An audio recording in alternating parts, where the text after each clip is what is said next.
Episode 8 के start में humming को अपनी दोस्तों के साथ बैठा हुआ दिखाते हैं और वो अपनी शादी की अंगूठी को देख रही होती है। नेक्स्ट सीन में चेयरमैन 2 को खाने की टेबल पर बैठे हुए चेयरमैन से पूछते हुए दिखाते हैं। वो अपने फादर से पूछते हैं कि आप सुंजुंग को शादी के तोहफे में क्या देंगे? क्या आप सुंजुंग कॉर्पोरेशन के शेयर्स देने वाले हैं?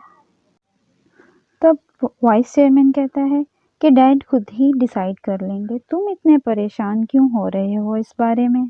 वो कहते हैं कि सुनजुन की बैग पर उसके इन लॉज हैं जो कि बहुत अमीर हैं, तो तुम्हें उसकी फिक्र करने की ज़रूरत नहीं। और अब चेयरमैन भी उसकी ग्रूमिंग कर रहे हैं उसको सक्सेसर बनाने के लिए, क्योंकि यही फैमिली का रूल है। मिस्टर ओसनो दुजुन के पास जाते हैं और उसे कहते हैं कि वो डीएमसी प्रोजेक्ट को छोड़ दे, उससे अब हमें प्रॉफिट नहीं होगा। तो दुजुन उन्हें कहता है कि मैं नहीं डीएमसी को छोड़ सकता। मिस्टर ओसनो उसको कहते हैं कि अब सिर्फ एक ही प्रॉफिटेबल चैनल है जो कि buy and sell and home shopping का है, और वो भी अपनी कंपनी सेल कर रहे हैं। तब उसे अपने भाई की बात याद आती है कि तमाम वो चीज़ें जिनकी आपको ज़रूरत है उन्हें खरीदने को शॉपिंग कहते हैं। तो वो मिस्टर ओसनो से कहता है यानी उन्हें नए ओनर की ज़रूरत है। अब वो कंपनी लेने के लिए दाइचुन कंपनी के ओनर से मिलने जाते हैं। मिस्टर ओसनो से पूछते हैं कि तुम्हें कैसे पता चला कि वो यहाँ है? तो वो बताता है कि चेयरमैन ने जो पावर ऑफ अटॉर्नी के पेपर्स दिए थे उसके फादर को, उन पर सुनयंग हॉस्पिटल के वीआईपी पेशेंट्स की लिस्ट भी थी। तब वो कहता है कि मेरे ग्रैंडपा की वार्निंग मेरे लिए लॉटरी टिकट बन चुकी है। वो दाइचिंग कंपनी के ओनर को अपना तारुफ कराता है और कहता है कि मैं जिन दोजुन हूँ। तो वो कहते हैं कि मैंने तो किसी भी विजिटर को आने से मना किया था, तुम कैसे आ गए? वो बताता है कि मैंने आपके बारे में पता लगा लिया। तो वो गुस्से में आ जाते हैं और कहते हैं कि मैं तुम्हारे ग्रैंडपा से बात करता हूँ। तो वो उन्हें रोक देता है कि वो उस बारे में नहीं जानते, उन्हें मत कॉल करें। वो उन्हें कहता है कि आपकी कंपनी नंबर 1 बन सकती है और सुनयंग को बीट कर सकती है। सीन शिफ्ट होता है ह्यूमिन और सियोंगजुन की शादी की तरफ। ह्यूमिन वेटिंग रूम में अपनी दोस्तों के साथ बैठी होती है और वहाँ सियोंगजुन आ जाता है और वो कहता है कि मुझे पता है कि तुम दुजुन को पसंद करती हो। वो कहता है डीएमसी अब मिरेकल इन्वेस्टमेंट से डील नहीं करेगी। उन्होंने सुंगयुन कॉर्पोरेशन से डील का प्लान कर लिया है। मैंने अपना बदला ले लिया जैसे तुमने किया था।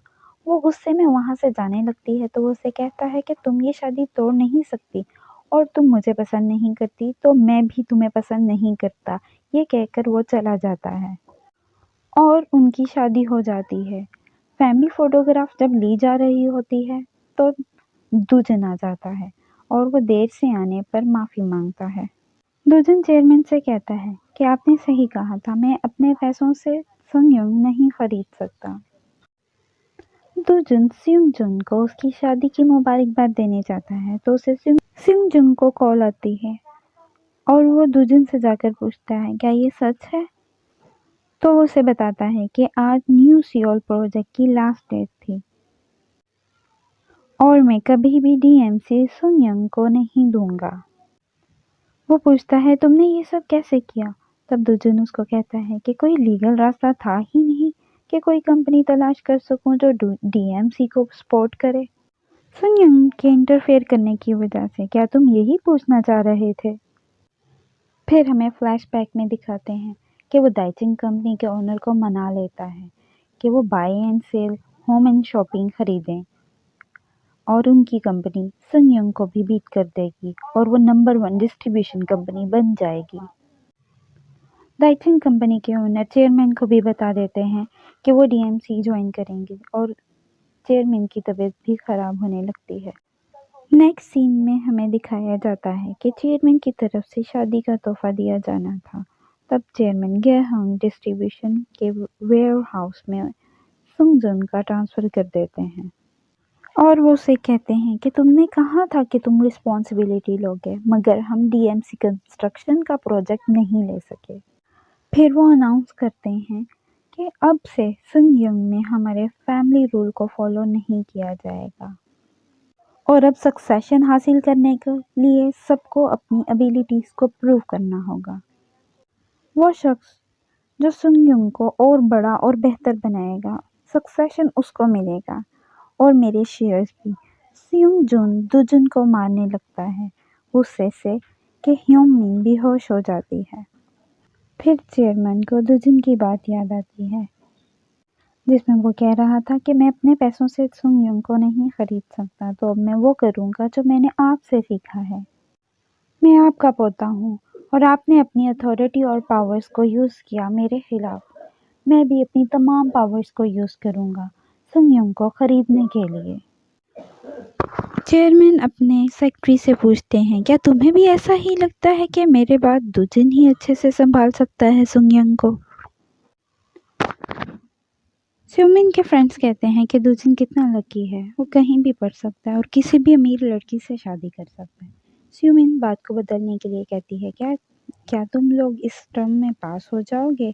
इसके बारे में इतना क्यों सोच रहे हो, जबकि वो तो हमारे बारे में सोचता भी नहीं होगा। दुजिन अपने आंटी के ऑफिस में अपनी मदर से कहता है कि आंटी ने आपसे फैशन डिपार्टमेंट में काम करने के लिए कहा था। वो हर किसी को नहीं कहती। अगर कुछ ऐसा है जो आप करना चाहती हैं तो आपको करना चाहिए। तब वो कहती हैं, मुझे लगता है कि तुम्हारे ग्रैंडपा हमें फैमिली कंसीडर करने लगे हैं और मैं तुम्हारे रास्ते में नहीं आना चाहती। फिर एक फीमेल वर्कर उसकी मदर को ले जाती हैं। कुछ औरतें उसकी बेइज्जती करती हैं और उसके बारे में बात करती हैं। वो कहती हैं कि कितनी खुशकिस्मत है ये और उसकी शादी जिन फैमिली में हो गई। दुजुन सीसीटीवी से ये सब देखता है और अपसेट हो जाता है और अपनी आंटी से मिलने जाता है। मिस्टर रो से एक शख्स कोलैटरल शेयर्स मांगता है तो वो आंटी को इस बारे में बताता है। वो पूछती हैं कि तुमने डिपार्टमेंट के शेयर्स तो नहीं दे दिए? तो वो कहता है, हम फैमिलीज हैं, मैं ऐसा नहीं करूँगा।